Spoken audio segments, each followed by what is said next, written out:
All right, here we go. Salute to NBA Nation on this Friday afternoon. Another edition of the NBA Report. CP the franchise. Alex Charles on the ones and twos. And then there were two, Al. The in-season tournament mania has come down to the final two. Vegas was rocking last night when Halliburton and the Pacers came through in the clutch, man, beating the Milwaukee Bucks 128-119. And then in the main event, of course, the King, who's going for his NBA Cup, the first ever in the illustrious resume of LeBron James, put on a show as the Lakers absolutely demolished, steamrolled, wrecked, whatever you want to call it, the New Orleans Pelicans 133-89, and LeBron James, man, 30 points, 8 assists, 5 rebounds. So the teams are set. You're going to have Pacers. You're going to have Lakers in this one. Al, how you feeling, man? How you feeling, though? I'm feeling good. Last night's in-season tournament game was just another success, especially for that Pacers-Bucks matchup. I mean, good God, I can't wait to talk about it. But I'm feeling good, CP. How are you feeling today? I think, watching last night, just in terms of the overall delivery of the games, like the Vegas backdrop, it was cool. The Thursday game started way too early. 2 p.m. Pacific time, 5 p.m. Eastern time. It was dead. There was nobody in the stands. We knew that the Laker fans were going to travel well, so you figured that they would fill up the arena Thursday night, and maybe Saturday's final should be a little bit more lively as more people come for the weekend travel. You might have more Pacer fans travel for the weekend travel. So the hope is that by Saturday, you'll have a better showing. But it looked a little dull. I thought one of the things that made the in-season tournament really pop was the home crowd hysterics when their guys would win, either in the quarterfinals or in that last week or that last day of group stage play. So I thought they kind of missed that home crowd buzz.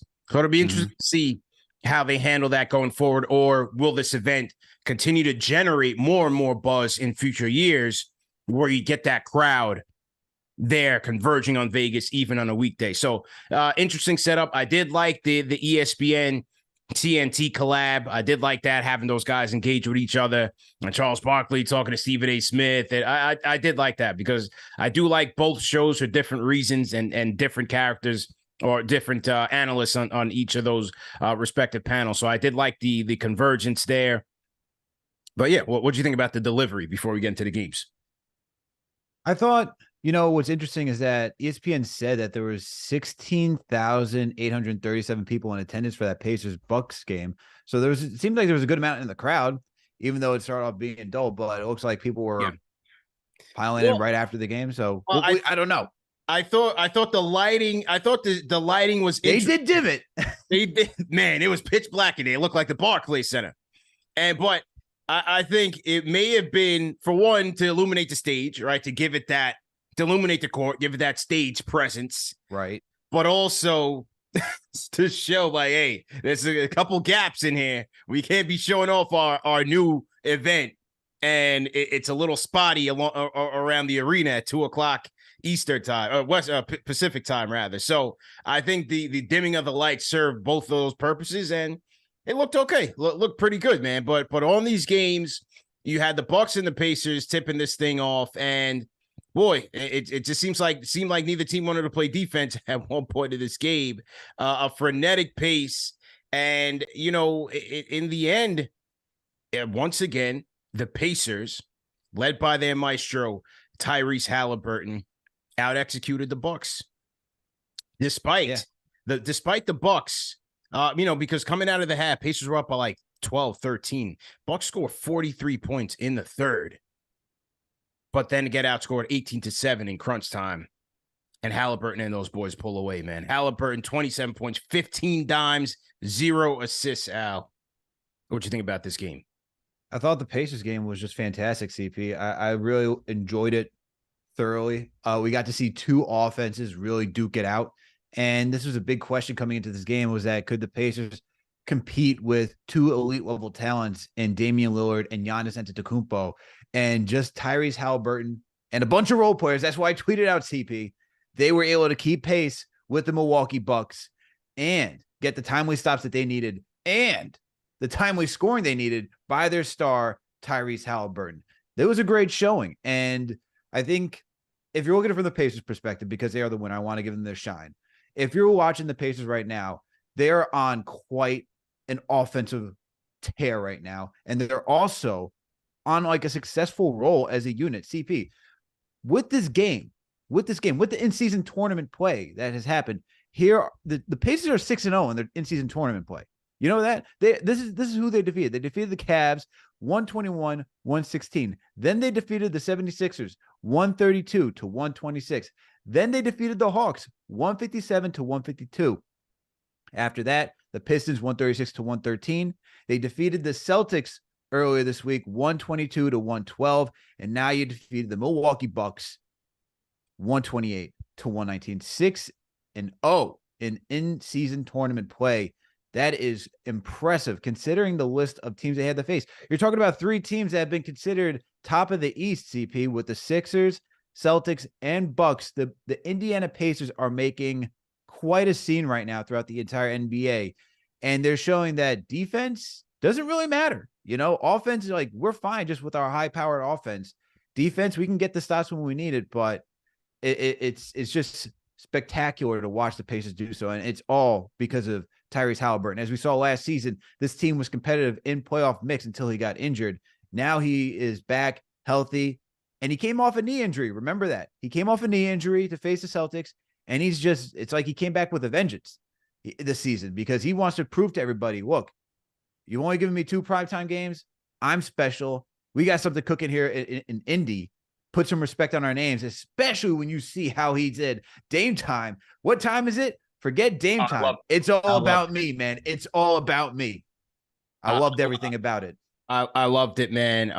What number one thing I love about Halliburton right now is he talks the talk and he's walking the walk. All in this whole entire in-season tournament, he's been playing with a chip on his shoulder. He wants the Pacers in that conversation. He wants respect for his team. He's tired of losing, as he talked about. He wants to treat this like a playoff type atmosphere, and then he's going out there and backing it up, Al. I mean, the last 2 games, Boston game, 26 points, 10 rebounds, 13 assists. His first triple-double, which was an incredible surprise, 0 turnovers. This game against Milwaukee, 27 points, 15 assists, 0 turnovers, 7 rebounds. In his last 10, he's averaging 29.6. So say 30, 12.4 assists, and 1.9 turnovers.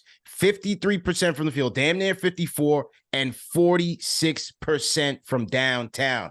Al, if these aren't MVP caliber numbers, I don't know what is. And you look at the way that he's transformed this team.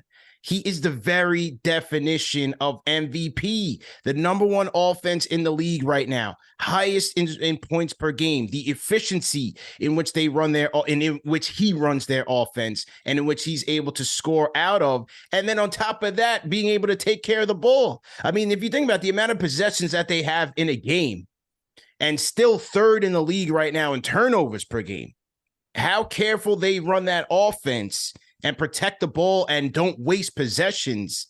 That is incredible. And that is why when you talk about playoffs and beyond and whether they can compete with the defense that they have, I think they can for a multitude of reasons. Number one, you just stated, look at the quality of wins that they had on this journey. Philly. They beat the Celtics in crunch time. They beat the Bucks in crunch time, neutral court. I mean, they're finding different ways to win, and they're building quality victories behind him who's playing at an MVP level. They take care of the ball, and then on top of that, all these wins are giving them confidence. And that's what's going to make this team even more dangerous because they don't fear anybody. They feel like they can beat anybody. And so, the defensive thing is going to be something to watch all year, but maybe it's just the fact that, timing. Can they get the timely stops? And when they make the playoffs, anything can happen, right? They may go from the 26th ranked defense to maybe something decent enough in the playoffs where it can carry them far, especially with the way that they're playing offense. Shout out to our guy, Andrew, the 1-2 combo. He talks about, look, if you have like an average defense and you have a high powered offense, which he was talking about for the Bucks. Can't wait to talk about this with you next week, Andrew. Can't wait for next Wednesday. But look, when you think that if you can get timely stops for this team, and you have Miles Turner, who has really improved. Killing. Miles Turner needs a lot. Yeah.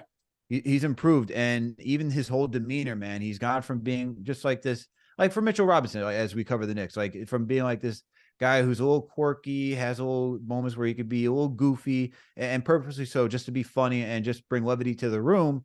You see his demeanor; it's all about business right now. You look at Aaron Naismith; it's all about business right now. I mean, CP, let's also keep it real. Like, this team has gotten a bunch of characters, a cast of characters that have been throwaways, right? You talk about Jalen Smith. You talk about Aaron Naismith. You talk about Obi Toppin. All these guys are now playing for something. You talk about Tyrese Halliburton, who was a castaway himself from the Sacramento Kings, right? Think about how far he fell into the draft, which everyone now likes to bring up, where it's like you have 11 teams that passed on him, and there are questions like, well, you took like James Wiseman, right? If you're the Warriors, you could have had Halliburton, right?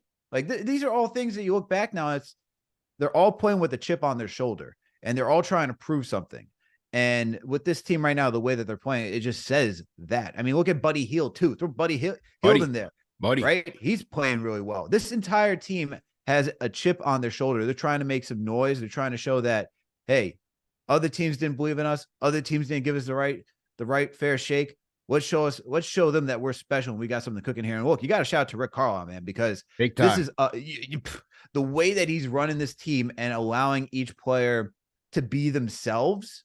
Like, he's not asking them to do something that they're not capable of doing, right? He's asking like, hey, I need you to do this, but I want you to flourish as who you are, right? And the fact that you have a bunch of guys, even like a TJ McConnell, who can step up at any moment when someone goes down, like a Nebhard, this team is interesting, man. I think it's a nice, fun story for what you got. I know it's a small market team too, and I know Adam Silver's got to be thrilled about that. Yeah. Pacers really making a name for themselves. I know some people are just like, it's an in-season tournament. How's that even? What does it even matter? This is a glimpse to what the playoffs is going to look like, guys. Like, I'm not saying that they're going to win a series or anything like that, but this chippiness, this type of level of play, I don't think competition's been raised, slowed down, but it's confidence, but it's also there's something real here. They're not just doing that. It doesn't seem like it's a flash in the pan, because that offense is staying consistent, CP. It's staying consistent.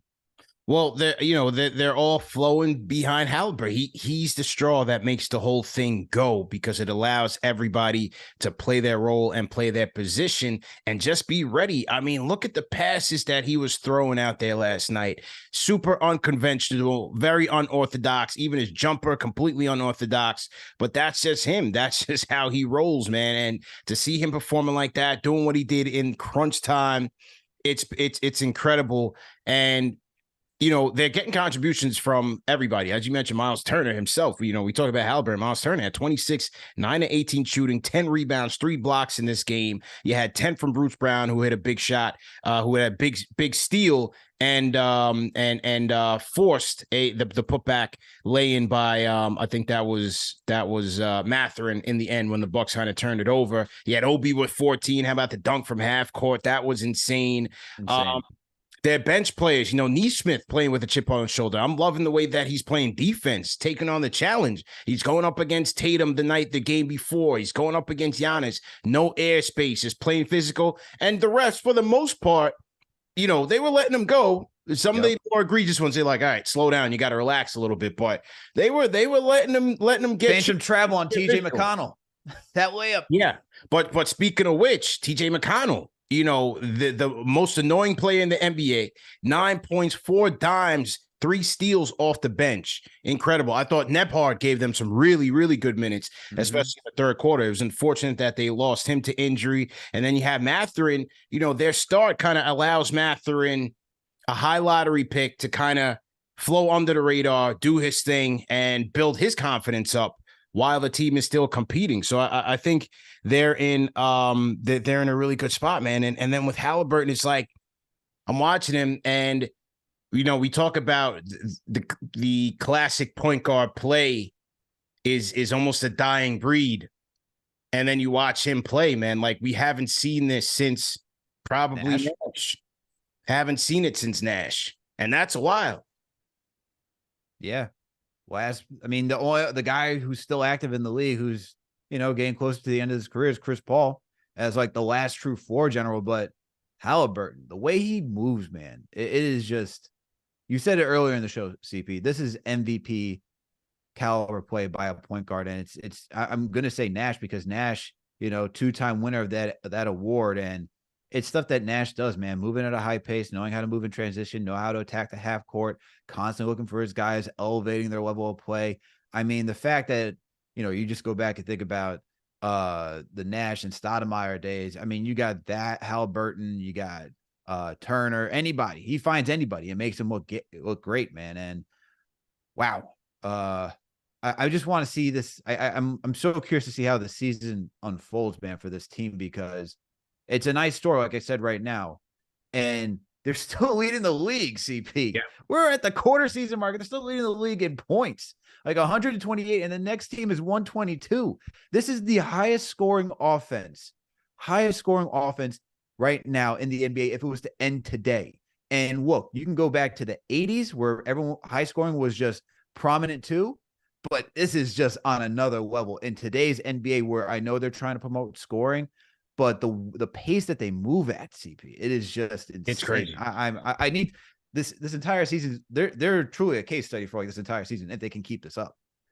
Absolutely. And you look at the roster construction, they're tailor-made for the system, starting with Halliburton.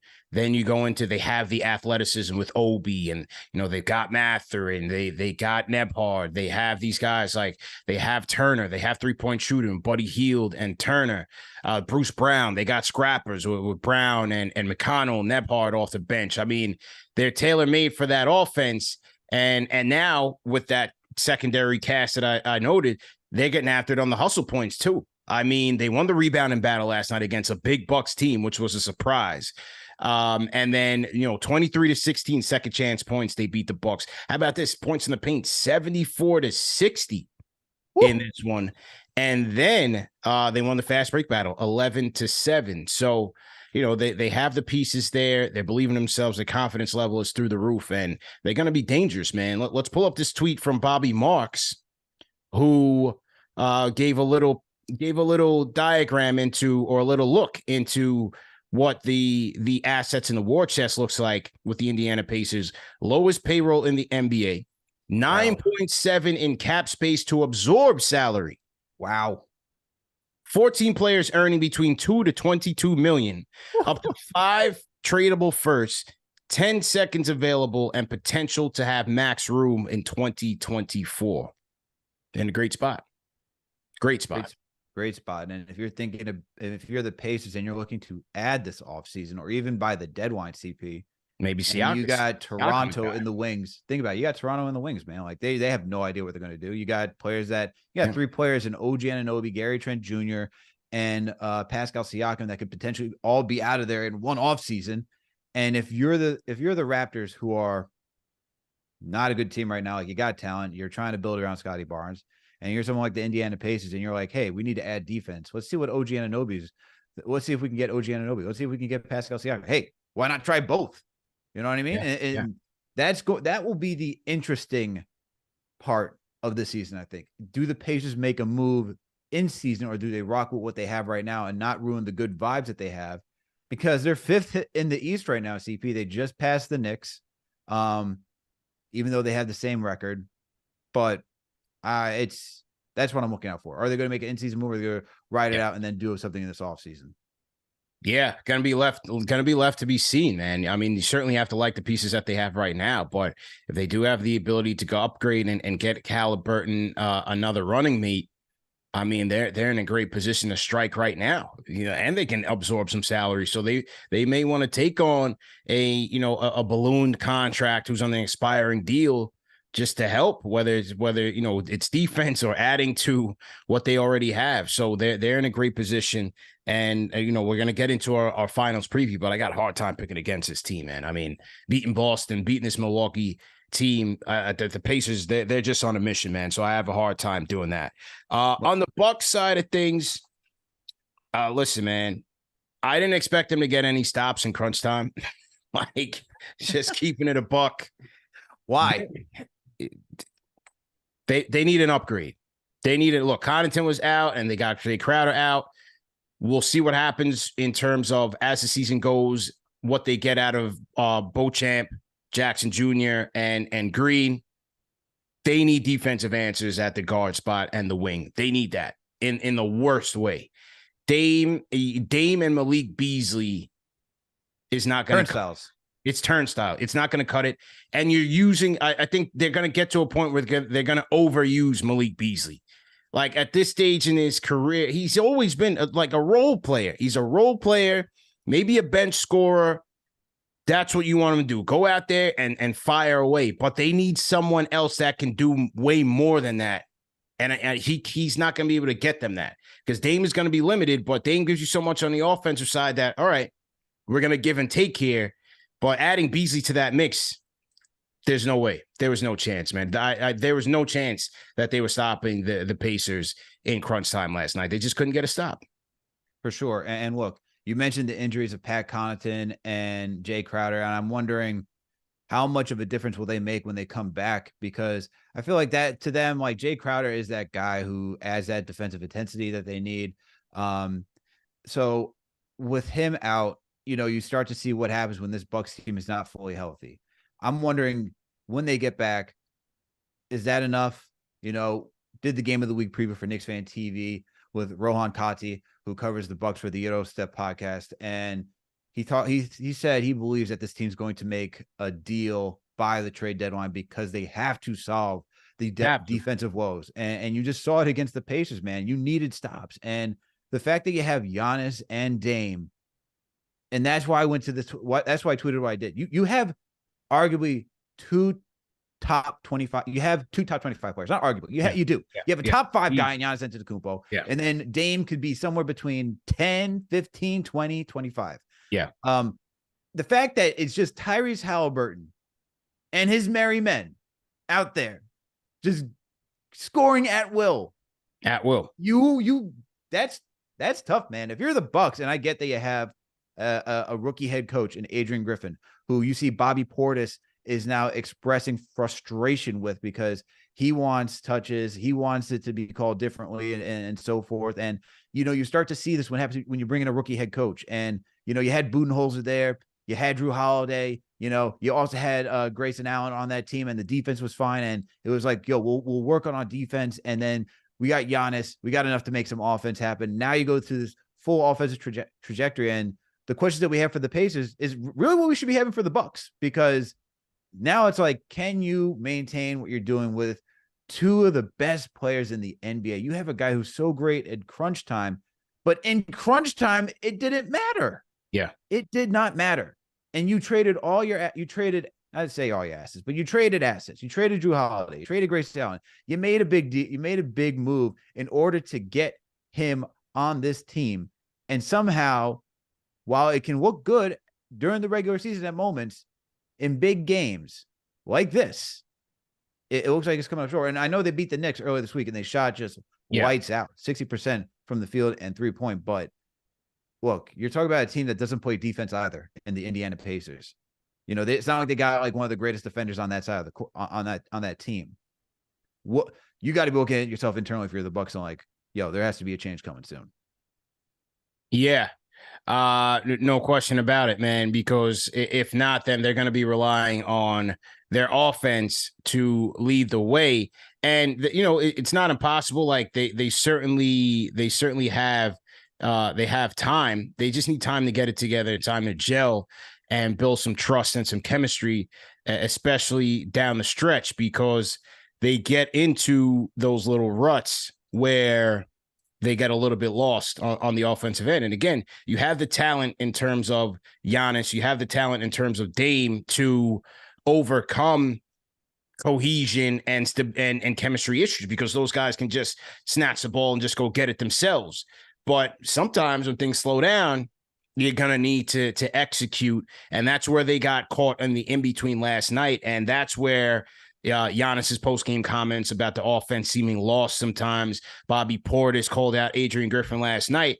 And this is the play. This, to me, was the turning point. And Gamb, I just sent you the tweet from the Bucks Film School tweet. Just check your Slack and pull that one up. Not the Portis tweet.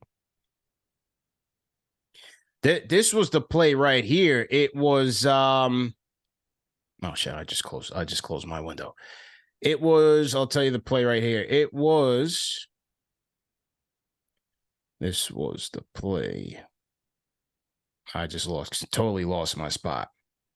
But you had a crunch time play essentially where Miles Turner gets a tip in play. The Bucks are down by 1. Miles Turner tips in a layup. They're up by 3. Then you have Chris Middleton waving off Dame, crosses over into the half court, telegraphs a pass to Dame, which Bruce Brown easily anticipated and intercepted. Bruce Brown goes for the layup. He misses it, and Buddy Hield gets the conversion. Now they're up by 5. Now they're up by 5, and they never look back. Pretty much from that point, they go on a 13-7 run and end the game. That was basically the turning point of the whole thing. Like, you got Giannis, you have Dame, you got to go to those guys, man. Like, do not play around. You got Mr. Fourth Quarter, Dame Dollars, number 1 clutch player in the NBA right now. You got to go to him and stop playing around. I mean, Giannis in that game was dominant. He was dominating Turner. He was dominating Naismith. Like, you can't play around, bro. You got to get the ball in those guys' hands. And in crunch time, they weren't crisp. You had Malik Beasley taking terrible shots. The Middleton turnover just wasn't a good look. Not a good look at all. And look, I go back to saying this is what happens when you have a rookie head coach and you have players who are ready to win right now. You have someone like Damian Lillard. You have Giannis Antetokounmpo, who's looking to add another notch to his belt. And this is just going to be the growing pain of a rookie head coach. Not everyone comes in like Steve Kerr or Nick Nurse and just wins their first year. And you just see it. I mean, going back to Rohan once again, he talked about on Game of the Week preview, and anyone who loves the NBA, just go out. We do a lot of great stuff just covering the entire storylines, the breakdown of the game. But you go over there and you listen to Rohan, he's talking about, there's been a lot of pushback to Adrian right now, and just the collaboration and the communication aspect. And he said, it's great that there is communication, but you see that there's a lot of friction up front with the head coach because this is new. This is where you probably needed someone like Terry Stotts who understood, like, hey, this is how you get things organized, like offensively, defensively. This is we should probably be going to someone like Dame, especially since he worked with Dame for so long. He understands him. He could have been that inside knowledge to say, hey, this is where Dame really thrives in these situations. Call this type of play. We've seen Dame beat OKC. And the fact that, Stotts may not be ready to be an assistant coach at that time, considering he was a head coach for a long time. You have Adrian Griffin, who's feeling, a little uneasy because he wants to make sure that he's the head coach. He doesn't want to think that Terry Stotts trying to angle for his job and feel that type of pressure. Look, I get all that, but at the end of the day, like, this is the issues with like a rookie head coach sometimes. And, sometimes you think the grass is always greener when you go to a head coach. And I know Knicks fans are tuning in. They're going to be thinking about Tibbs. And it's like, sometimes you go in that direction. You think, like, for Budenholzer, it's like, hey, this is, at least we were constantly in the mix, right? And we had something stable here. Not saying that it can't happen. This team's very talented where they're going to make the playoffs. No question about it. How far do you get with the new coach? And look, you go get Joe Mazzulla too, right? He had those issues last year in the playoffs too. So sometimes you get these rookie head coaches, man, it takes some time. It might not be this year. Maybe he gets better next year. We'll see as time unfolds for Adrian Griffin's tenure with the Bucks. But this is going to be the growing pains, man. And this is the tough stuff. True indeed, man. Salute to everybody in the chat. Once again, hit that thumbs up button for you boys. CP and Alex on the ones and twos, the NBA report on this Friday. Salute to Morpheus 2969 $5 super chats. There's no chance Halliburton excels as a Knick and under Tom Thibodeau. I don't necessarily see it like that, but certainly thriving with Rick Carlisle. No question about it. Salute to the mods. Salute to D Block 1755. JJ, salute to TM Christopher Blake in here. He says, I just don't understand how the Pacers with no defense can knock down the Bucks. Their poor shooting night from the Bucks. Why can't we get the poor shooting nights? Hey, man, make or miss league. Make or miss league. Before we go to the other matchup, remember that this show is presented by Prize Picks, daily fantasy made easy. Go to prizepicks.com. Use promo code NBAR for an instant deposit match of up to $100, or you can also download the app via the link in the video description and use our code MBAR. And Al, Wednesday night, man, I told you I've been this 3 for 5 bridesmaid for like the last 3 or 4 sheets. I'm getting close again. I'm getting closer to the promised land. 3 for 5. It wasn't 5 for 5. It was 4 for 5. I had a good night on Wednesday night. Cade Cunningham was the only one that didn't hit, man. I missed on Cade Cunningham. I picked more than 35.5 points, rebounds, and assists in Cade Cunningham against the Memphis Grizzlies. He's finished with 30, but everything else I hit on. Embiid, more than 32.5, finished with 39 against the Wizards. I had Tyrese Maxey, more than 6.5 assists against the Wizards. He finished with 7. I like Mikal Bridges that night with more than 24.5 points with the Nets against the Hawks. He finished with 32. And I had Paolo Banchero with more than 30.5 points, rebounds, and assists. I thought that was a pretty low number with the Magic taking on the Cleveland Cavaliers, and he finished with 38. So I'm getting there. I'm getting closer. I want some money, and I think I'm going to go 5 for 5 tonight, man. But how'd you do on Wednesday? I'm in the same boat as you, CP. I went 4 for 5 on Wednesday night. Right. And I'm looking at you, Scotty Barnes, because you got to help me, man. I thought you could have had a good night against the Miami Heat, but you decided to not show up. Thanks a lot, man. After you showed up against the Knicks, you couldn't show up against the Miami Heat, who the Knicks defeated, by the way. But anyway, let me go down my ticket over here. So Scotty Barnes, I chose for more than 9.5 points, only got 12 that night. Everybody else decided to show up, CP. Terry Rozier, I said more than 21.5 points. He got 25 against the lowly Chicago Bulls. I said Nikola Jokic, less than 52.5 points, rebounds, and assists. Got less than that. He got 47 going against the Los Angeles Clippers. Norman Powell, shooting less than 1.5 3-pointers. Yes, he only made 1. That's what I meant. Make only 1. I chose him for less than 1.5 made 3-pointers. He only made 1. And then last, and certainly not least, Tyrese Maxey barely edged this one out, CP. I chose him for more than 25.5 points against the Washington Turnstiles. Yeah, he got me 26. Look at that.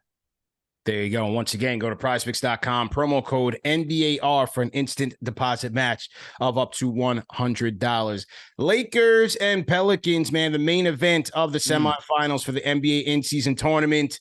And boy, oh boy, if you blinked, you missed it because there was really not much to see.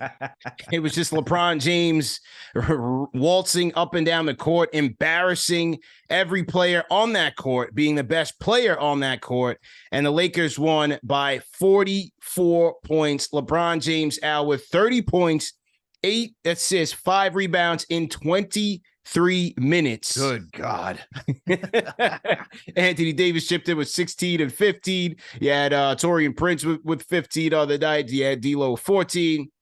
Austin Reeves 17 and 7 off the bench.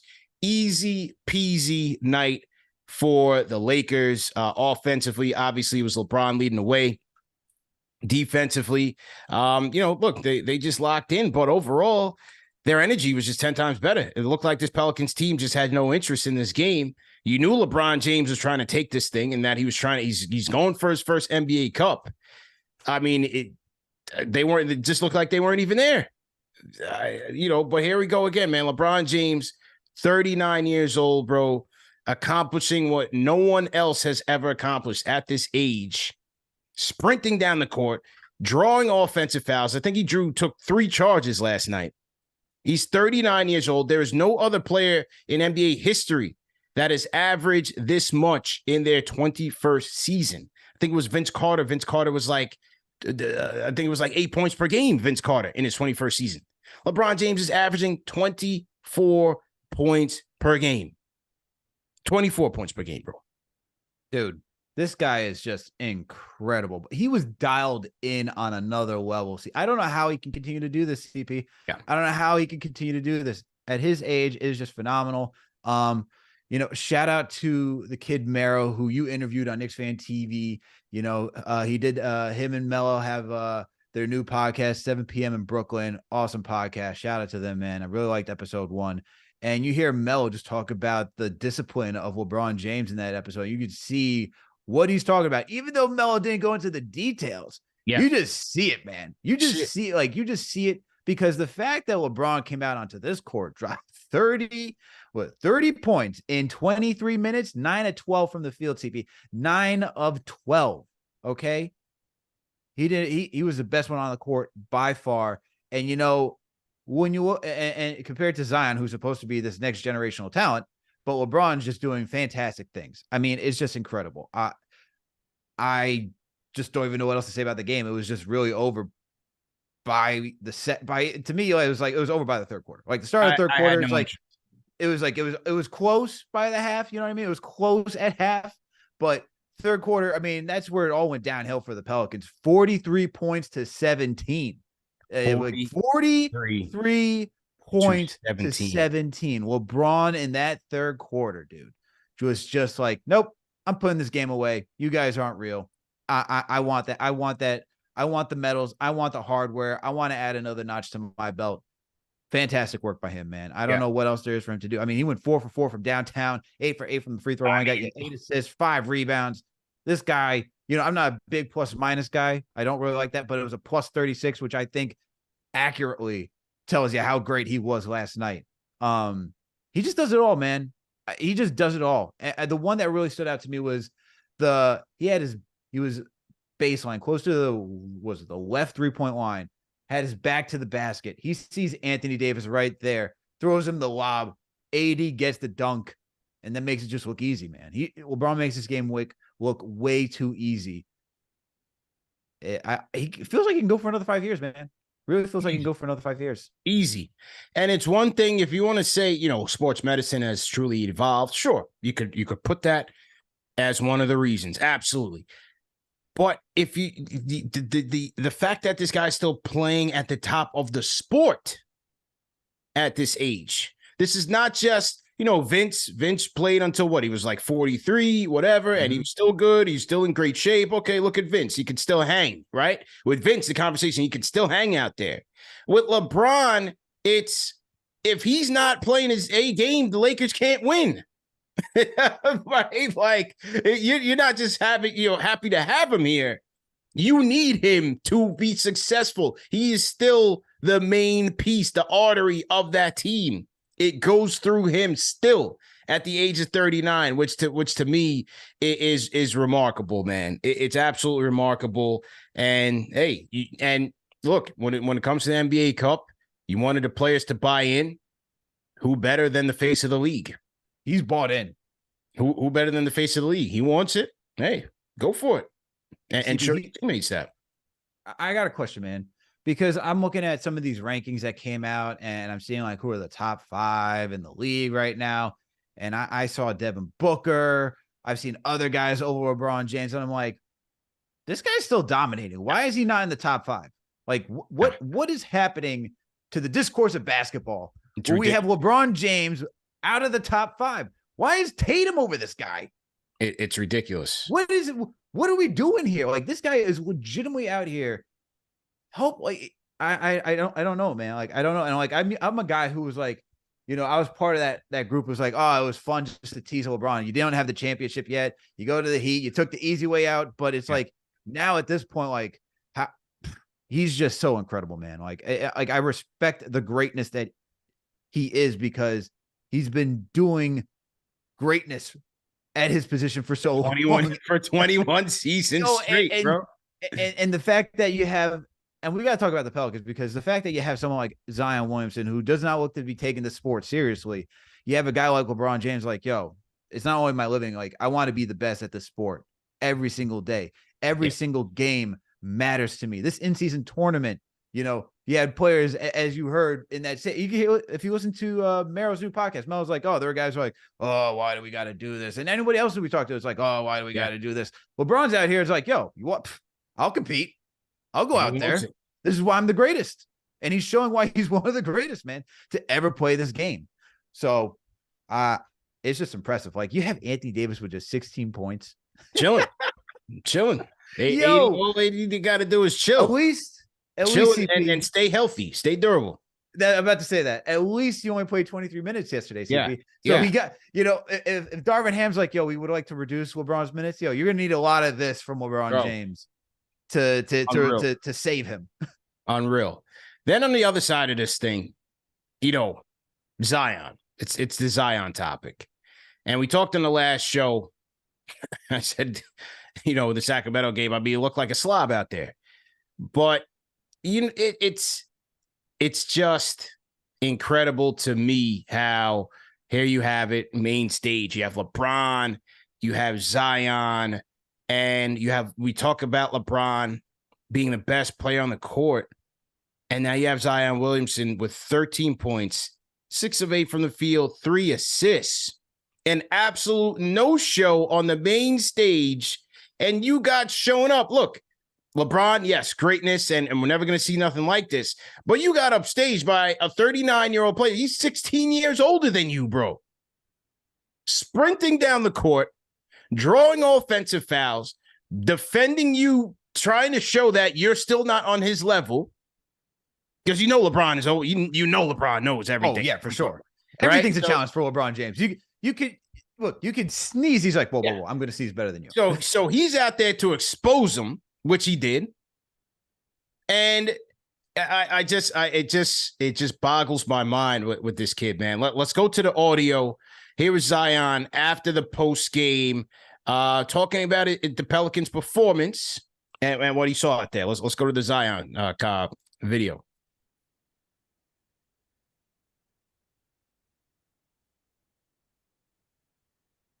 Like a competitive spirit. I guess, what did you see out there? I agree with Coach said. What was kind of the root of that problem, in your opinion? Just competing. We weren't us. We weren't competing tonight.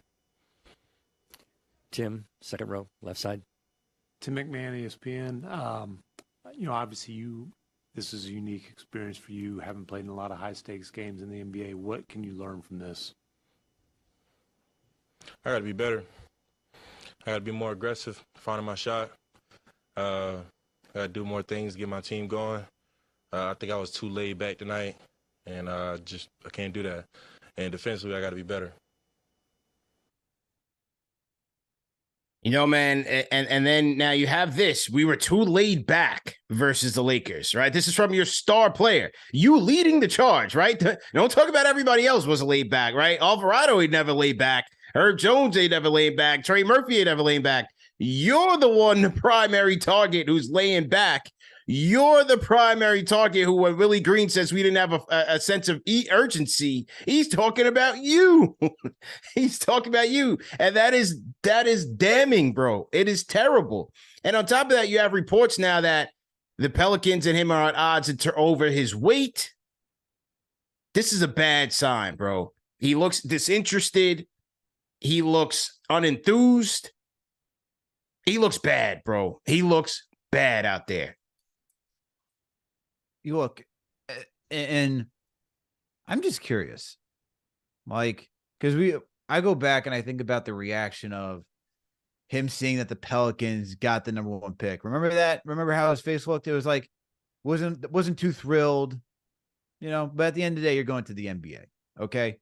You should be happy you're going to the NBA. It's a privilege to play in the NBA. Not everyone has an opportunity to be in this league and to earn the money that you do and to be on one of the largest stages in the world and have the influence that you do around the world. If I'm any other team right now, and if you're the Pelicans, you got to be considering, do you move off Zion right now? Because if you're going to have issues like this, it's not like it's a one-time thing, CP. It's like him being out in Portland and training on the court and showing off that he's dunking right now. It's like, you had the talks about earlier this season where he's like, just trying to buy in to what the Pelicans are trying to do this season. You hear all these comments and it's like, you okay, man? Like, you all right? Like, if you want out of here, like, like, that's okay. But if I'm another team, I would be very hesitant to trade a lot of assets to go get a guy like this, because what if he comes to your team and it's like, oh, this is not where I want to be? This isn't. You don't have that privilege. You do not have that privilege to say, I get to go to any other team. Unless you go to free agency, right? Unless you go to free agency, and then you could say, I want to choose this team. I want to go here and all those things. But no, that is not the case. You ended up on the Pelicans. You got to go play for the Pelicans. And the fact that he also has a contract extension up till 2028. If I'm another team, I'm like, I'm not trading for this guy because he has yet to show that he is disciplined enough to take this game very seriously and to invest in somebody like this.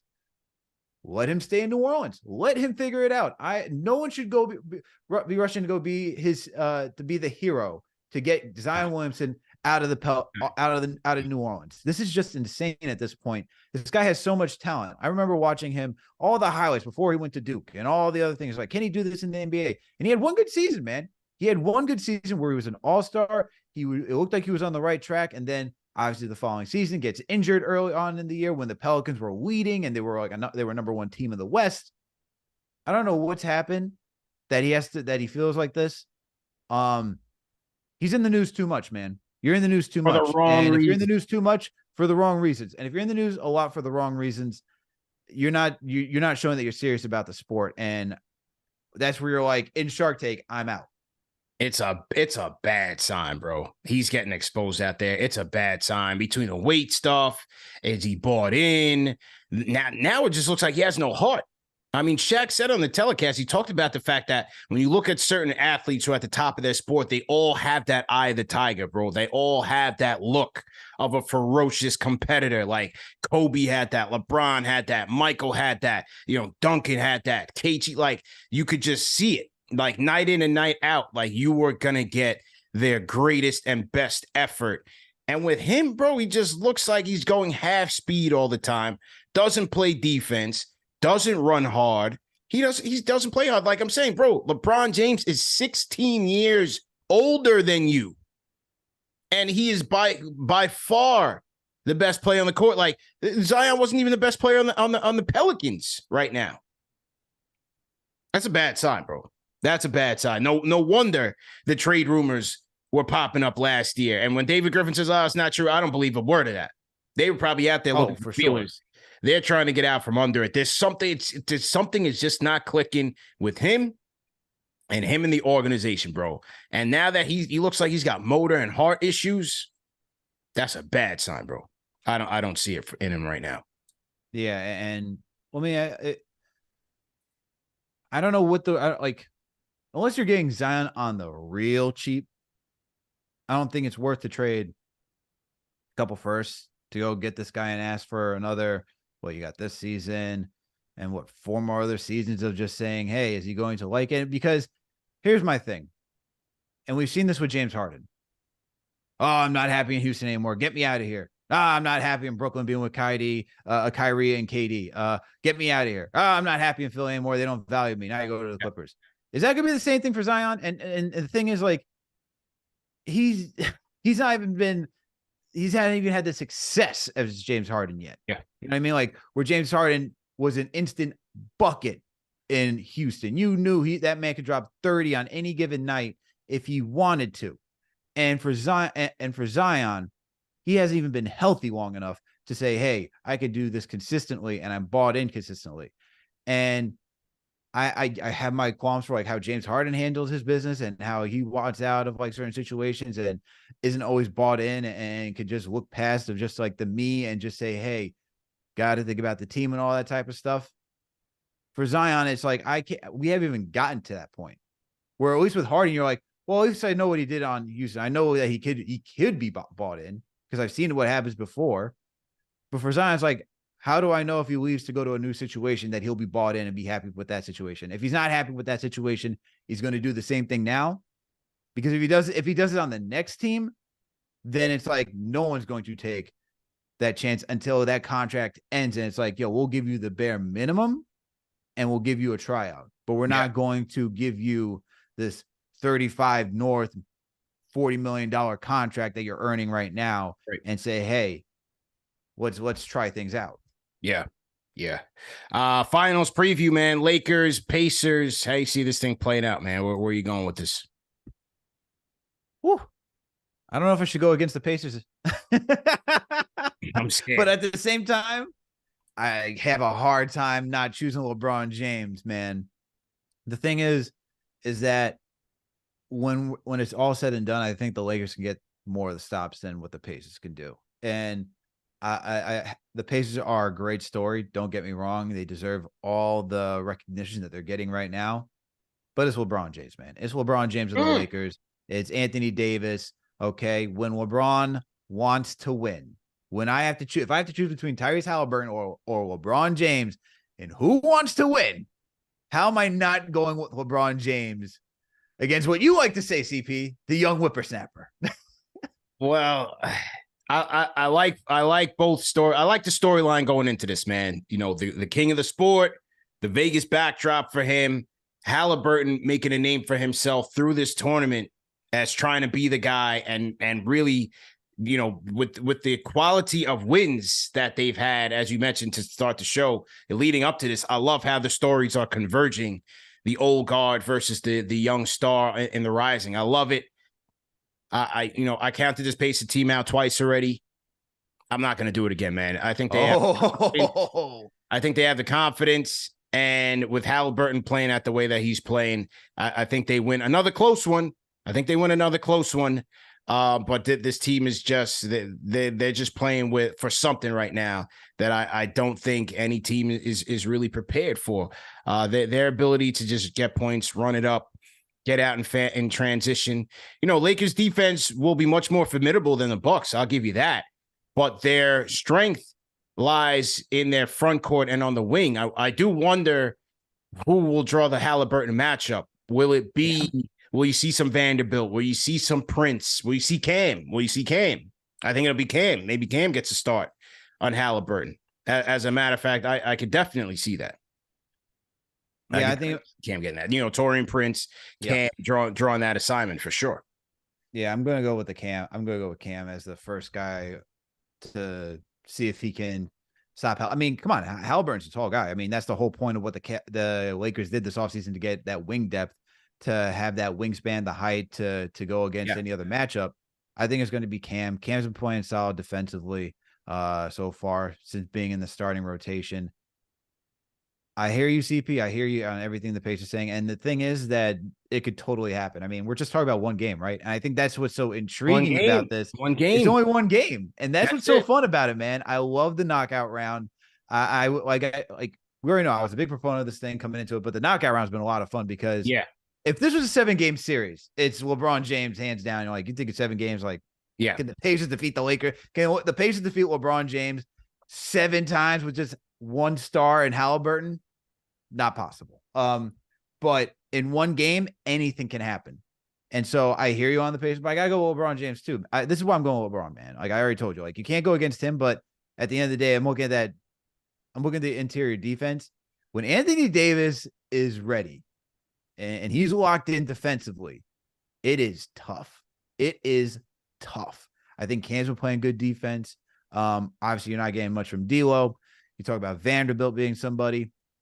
I like the Cam potential. I like LeBron, because he can turn it up on defense as well. And Anthony Davis. That's where I'm looking at right now. So for the interior, it will be tough for guys like Miles Turner, a guy like Obi Toppin, who likes to get out in open transition. Unless we're seeing a track beat, that's where the Pacers are really going to thrive. But I think the Lakers, they can play better in the half court. You can get LeBron going around a curl. You can find Anthony Davis in the post.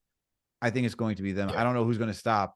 And I think that's the mismatch they're going to work. Obviously, LeBron James is a mismatch every single day, but I think they're going to really try to work Miles Turner on Anthony Davis, that matchup right there. And that's where the Lakers are going to see success to start off with. Good points. The Lakers can also slow them down on the glass. I think they'll do a better job with them on the glass. That should help to slow down this Pacers attack. And then, bench play, losing that part, I think is going to be a big one for the Pacers. I hated to see him go down. So I want to see him with a full season with them and really getting into momentum as the season progresses. So that's going to be a bit of a loss. We'll see how the Pacers compensate for that. I still think it'll be close. But Halliburton's got the magic, man. He's got the juju right now. He really does. I counted him out twice already. I picked the Bucks to win this thing. So given that the Pacers did beat the Bucks, I'm going with the Pacers in a close one to seal this and continue the conversation about how they go forward in the season and maybe into the playoffs. So let's see what happens there. Remember that this show is presented by Prize Picks, guys. Daily fantasy made easy. Go to prizepicks.com. Use promo code MBAR for an instant deposit match of up to $100. Now, in the middle of the show, I did tell you guys I went 4 for 5 on my picks on Wednesday. I think I found the winning ticket, going 5 for 5 tonight. And here's how to play. Once you sign up, you pick between 2 to 6 players. You have a number of sports to choose from between basketball, anything that's in season right now. You have hockey, you have MMA going on right now. So you have a number of sports to choose from and a number of stats that you can choose from. And all you're going to do is predict whether that player is going to do more or less than the given stat projection that Prize Picks has outlined for a given night. That's simple, more or less, and you got a chance to win up to 26 times your money. So here's where I'm going tonight, Al. Here's where I'm going tonight in this matchup. Now, Knicks fans, close your ears because you're not going to like what I hear. My guy Jalen Brunson taking on the toughest backcourt in the NBA in Drew Holiday and Derek White.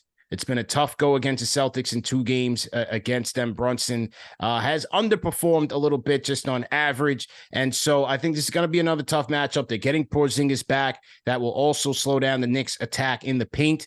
And I'm going to go with Jalen Brunson with less than 34.5 rebounds and assists. I'm going to go with a little bit less. I think he gets maybe around like 21-8, 22-9. I think it'll fall a little bit short on the night Knicks visiting the Celtics. I'm going with Mikal Bridges. Mikal Bridges coming off a hot night against the Atlanta Hawks. You know the team I pick on in this thing is the Washington Wizards. I'm going with Mikal Bridges with more than 25.5 points.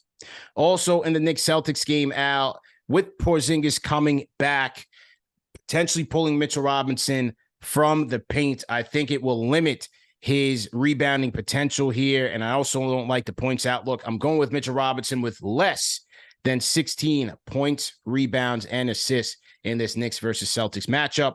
You have OKC hosting the Golden State Warriors. I'm going with SGA with more than 43.5 points, rebounds, and assists in this one. OKC continuing their hot start. Okay, and then the final pick of the night, back to Knicks versus Celtics.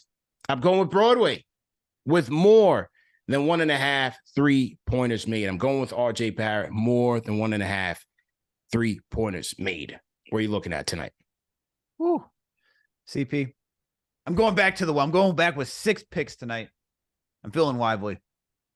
And here's what I'm going to do. First, I'm going to choose Tyrese Maxey for more than 26 points tonight. They're facing the Philadelphia 76ers are facing the Atlanta Hawks, who also play no defense. So I'm expecting Maxey to have a really good night, especially when you're thinking about a backcourt with Trae Young. I think Maxey's going to get downhill and get to the shots. I'm liking that choice for tonight. You talked about Mikal Bridges being on a hot one after facing Atlanta. I'm going Mikal Bridges too, man. More than 25.5 points. I like that selection, especially as you talked about against the Washington Wizards, who also play no defense. I then went to Dennis Schroeder, who's been doing a solid job this year for Toronto. I chose him less than 6.5 assists against Charlotte. I think what we're going to watch against Charlotte, I think it's going to be easy. It's going to be an easy game for Toronto, in my opinion, against Charlotte. They're not a good defensive team either, but I don't think they'll need the help of Dennis Schroeder setting them up. I think it's going to be a lot of guys getting to their own spots on their own accord. I then went with Julius Randle for more than 5 assists. This guy is leading the Knicks in assists. Julius Randle, more than 5 is where I'm going tonight against the Boston Celtics. I think he's going to be finding that he's going to pass to some open teammates out on the perimeter once he attracts the double team. I then went to Cam Johnson, another Brooklyn Net. I think he's going to make more than 2.5 threes tonight. He made 3 in the last 2 contests he's been in. I think he'll do a fine job against Washington again. Once again, no defense by the Washington Turnstiles. I think he'll be able to put up shots and knock down 3. And then last, and certainly not least, Scotty Barnes. I'm going back to you, man. Don't disappoint me. Don't disappoint me, Scotty Barnes. I need you to make more than 1.5 threes. Okay. You did that against the Knicks last time when I chose you. You helped me get that 6-for-6 ticket. Do it again. Help me. Make me believe in you yet again, Scotty. Please. Please. And that is my ticket for Prize Picks. There we go. And once again, go to prizepicks.com. Use promo code NBAR for an instant deposit match of up to $100. Great show. Great show, Al. We'll see what happens on Saturday in the in-season tournament championship. But overall, I think it's been a success. We'll see who hoists up the first NBA Cup. We got a lot of action going on in the NBA this weekend, so going to be a lot to talk about on Monday. Looking forward to that. Wednesday, you'll have our guy 1-2 combo back in the mix, and that's the story, man. Monday, Wednesday, Friday, 3 p.m. Eastern time is when you can find the NBA Report live, but you can also catch it in audio podcast format. No reason to miss it. Catch us on all major podcast platforms, and we'll see you guys on Monday, man. 3 p.m. Eastern time. CP the Franchise, Alex Charles. We out of here. So to our guys at Prize Picks. Peace.